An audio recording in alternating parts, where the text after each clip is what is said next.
But first sing hallelujah. Julian Assange is free and in Australia and in the arms of his loving family. His wife Stella, his children that have in one case never seen as a free man, his parents, his wider family, brother and his friends and neighbours are celebrating in Australia. It was in the end a dramatic turn of events. Around about 2 o'clock in the morning, just the other night, I discovered that Julian had left Britain in an unmarked van onto a private jet and bound for somewhere called the Mariana Islands. Where are the Mariana Islands, I asked. What is the Mariana Islands? A speck in the Pacific Ocean, which, would you know, is American territory. Just as American as New Jersey or Peoria, don't you know? And it's China that's the expansionist power in the Pacific, they like to tell you. But there is a little spot that will be forever downtown USA. They had to fly him there at his expense, $500,000, because they would not allow him to fly commercial. They had to fly him there at his expense. He's got to pay the Australian government $500,000. Come on, Albanese, you're taking credit for springing Julian from the Supermax. You can at least pay for the aircraft that the United States insisted on. And he made a few-minute appearance in a courtroom in downtown Mariana Islands and pled guilty to a single charge under the Espionage Act, was given a prison sentence exactly coterminous with the time he'd already spent in Belmarsh Dungeon in London. And thus, as the judge said, this case comes to an end. Except it doesn't. Julian's free now, but if I were him, I'd pay considerable attention to what will be my final private address. I don't trust the United States, this administration or the next one, not to put a bag over his head and rendition him extraordinarily to somewhere, I don't know, maybe back to the Mariana Islands. Maybe they'll build a black prison there. Don't trust the United States. And I'm sorry, Jennifer Robinson, who perhaps had to ritually and effusively thank all the leaders of the Australian government for the splendid role that they have played in this final outcome. I don't trust them either, not as far as I could throw them. So, Julian, give me a call. You know I've been your best pal, and right from the beginning, when others doubted you, I was firm. When others slandered you, I defended you. I've actually been blackballed, blacklisted, shadow banned, no platform for my defense for you. So you know very well that I am someone you can trust. Find a way of communicating with me, and I'll suggest somewhere where you might finally domicile. But grateful for small mercies, Julian is free. And when I saw him kiss his good wife and lift her literally off her feet, I shed a tear, as did many millions of those who've campaigned for Julian Assange around the world for all of these years. 15 years almost now. My then 7-year-old son, who's now a man, drew a childish plan when we visited Julian in the Ecuadorian embassy with the rooftops and chimneys, and worked out a way that we could spring Julian from his then Ecuadorial exile. We could take him over this roof and around that chimney, and we could land him right behind Harrods, and we could whisk him away. The dreams of a child. But now they have come true. Julian's free, but at what cost? You see, Julian had to plead guilty to having breached the Espionage Act, which he never breached. He was an Australian citizen, working in Britain, in Iceland, in Sweden, in other European countries, never set foot in the United States. He's a journalist, a publisher. It is a right under the First Amendment of the US Constitution for a journalist to publish information which comes his way, as long as there is a public interest defense. And boy, was there a public interest defense. Julian revealed war crimes on a grand scale, on a scale as epic as the Roman Empire itself. Crimes committed by the American Empire, by the British Empire, in the parts of the world that would otherwise have remained dark, unilluminated.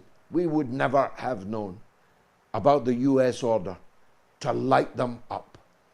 Them being a large group of civilian people, including children, and crucially, including 2 Reuters journalists who were lit up, all right, by an American helicopter gunship.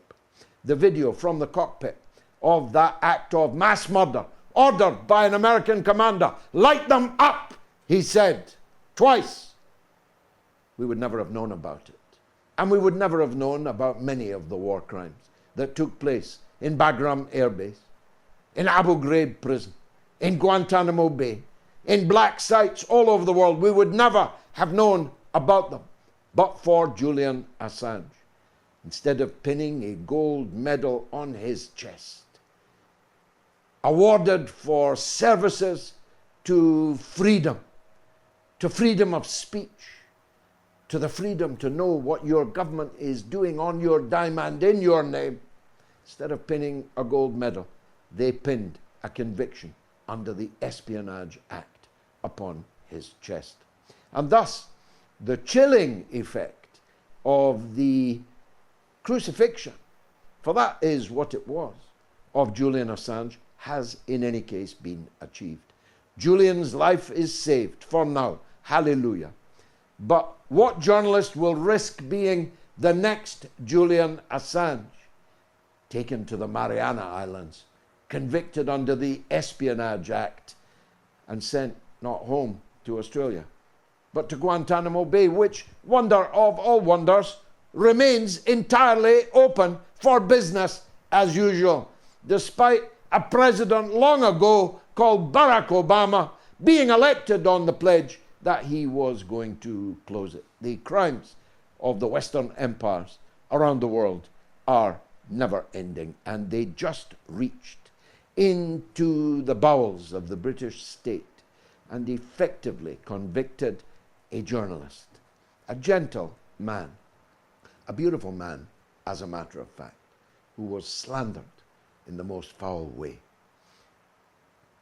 In the epic battle I talked about in the introduction between me and Piers Morgan, long delayed, a match long delayed, has now happened, and you'll be able to see it right after this show. In it, amongst other things, Piers Morgan appears literally astounded, or as he put it on Twitter, gobsmacked, that I trust Vladimir Putin more than I trust Sir Keir Starmer. Actually, I've made many statements over the years, but that one is the ultimate statement of the bleeding obvious. Vladimir Putin never lied to me. Sir Keir Starmer did lie to me. Vladimir Putin is nothing to do with me. He's the president of somebody else's country. Sir Keir Starmer is apparently about to be the prime minister of my country.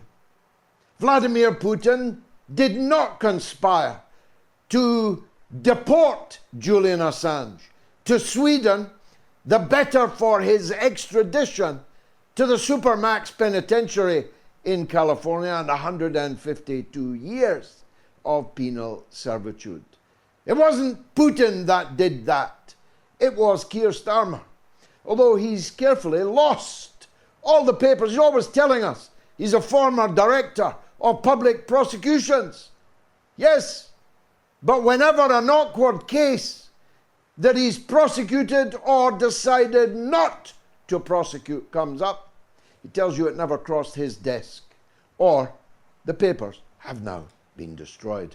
So we'll never know what it was that Sir Keir Starmer, as our Director of Public Prosecutions, at our expense, travelled repeatedly to the United States to meet the US Attorney General to discuss. We'll never know, even though we paid for it, even though he's about to be, apparently, Britain's Prime Minister. We'll never know what they were actually discussing. So let me tell you what it was. It was a conspiracy with the United States and the pro-US Swedish government of the time to get their hands on Julian Assange on fake rape charges. You know, that old adage, fake rape charges in the liberal media. Nothing works better. Ask Russell Brand. Ask the Tate brothers. Ask Julian Assange. You'll get a Pavlovian reaction.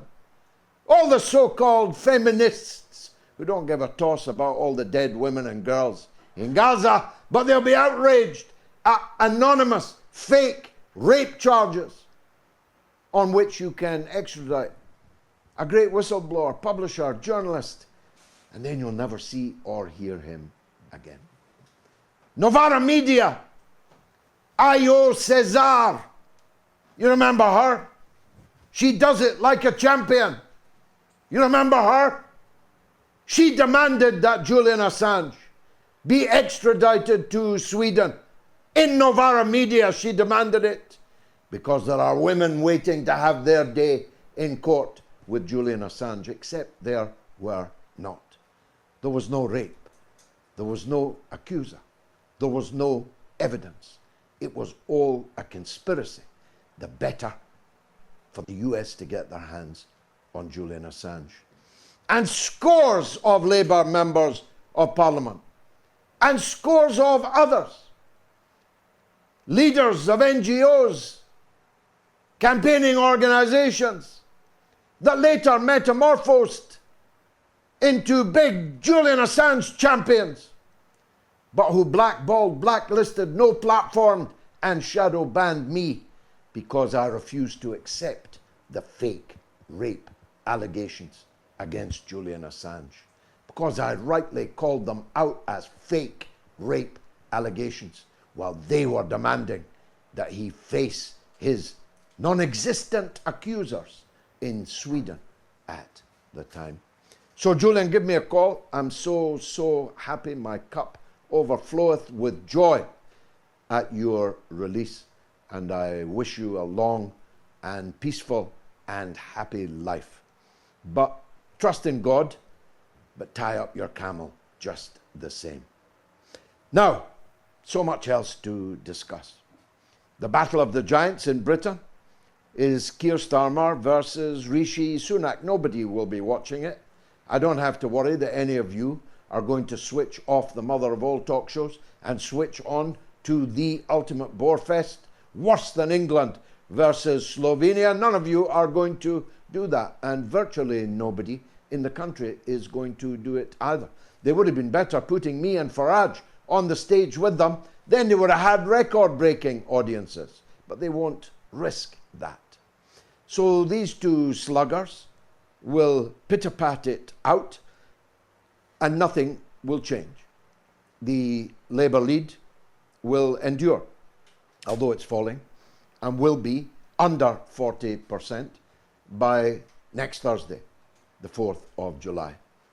First prediction, Keir Starmer will gain fewer votes than Jeremy Corbyn, the much maligned, the much slandered predecessor, gained in the election of 2017. Mark my words about that.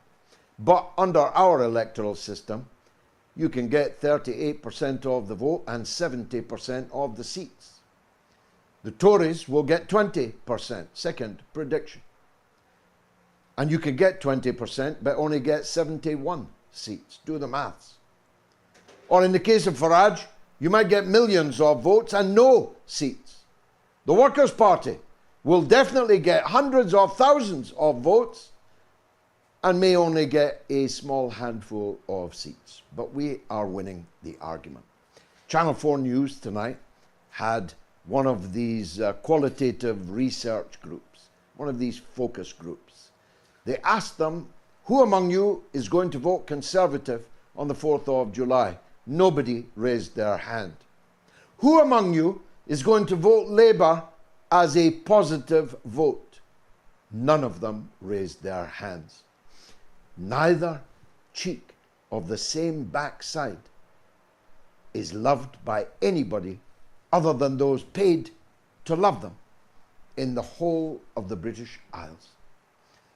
And that's why, here in this constituency in Rochdale, I'm able to tell you that Reform are in second place to me, and an uncomfortably close second place to me. It's causing a great deal of anxiety amongst ethnic minority voters in the constituency, that they might wake up and find a Reform MP here in Rochdale, heaven forfend. But Labour are literally melting like snow on a wall. They are fading fast, fading, failing. Because, you see, Farage has quite an appeal in what used to be the red wall, then became the blue wall, and may be about to become a different shade of blue wall. People ask me, how come he's much higher in the opinion polls than you? Well, first of all, he's in the opinion polls. We're not. They never ask anybody, have not asked anybody if they intend to vote for the Workers' Party. That would be telling. But I'm not at all surprised. It's easier to sell cheap, bigoted, right-wing prejudice than it is to sell Tony Benn-style common sense social-ism, which is what I am trying to sell. But the impact of Farage's entry into this general election has been to debase the currency. Now there's a Dutch auction going on as to who can be the most beastly, the most ghastly, the most mean to Britain's ethnic minorities, especially to Britain's Muslims. It's a Dutch auction. They're bidding against each other as to which of the three of them can play the race card most effectively. And if you don't believe me, then you have not yet seen the scenes yesterday when Keir Starmer, who himself depends upon thousands of votes from the Bangladeshi community in Somerstown, in his London constituency, and whose candidates throughout the land could maybe have counted on tens of thousands of votes from Britain's Bangladeshis, were thrown to the wolves, were sacrificed on a stage on which the sun was emblazoned. Not the sun that's sinking in the west, the sun that's sinking at Wapping and London Bridge. The fading, failing sun has not yet faded or failed enough that the Labour leader was going to sit in front of their banner on their stage and slander Britain's hardest working community, the Bangladeshi community, which with its own hands, with no help from the government, with no help from the banks, has built a £4.3 billion a year business in the restaurant and catering trade. The hardest working people in Britain, getting home from their work at 1 or 2 o'clock in the morning. I should know, I know them. I've been in their kitchens. I've met them. In every town and city in this entire country, every village, there's a Bengali restaurant that maybe calls itself an Indian restaurant, but is in fact Bangladeshi. There's 1.3 million Bangladeshi Britons. They were all slandered by the Labour Party today. And guess what? They're all concentrated in key parliamentary constituencies, many of them marginal, none of them now going to vote for Keir Starmer's Labour. Leaves me time only for this. Piers Morgan put to me that I seem to have little respect for what he calls democracy. I said, Is this the democracy we're going to see played out tomorrow? When a senile, dementia, blabbering fool is going to be up against a foghorn with little hands, a big orange face, and a jailer just waiting to whisk him off to a penitentiary. Is that your democracy? Keep it. It's a sham, as far as I'm concerned. It's the mother of all talk shows. You've come to the right place. Right up now is the man behind the great Rand Paul. You don't want to miss him. Stay tuned.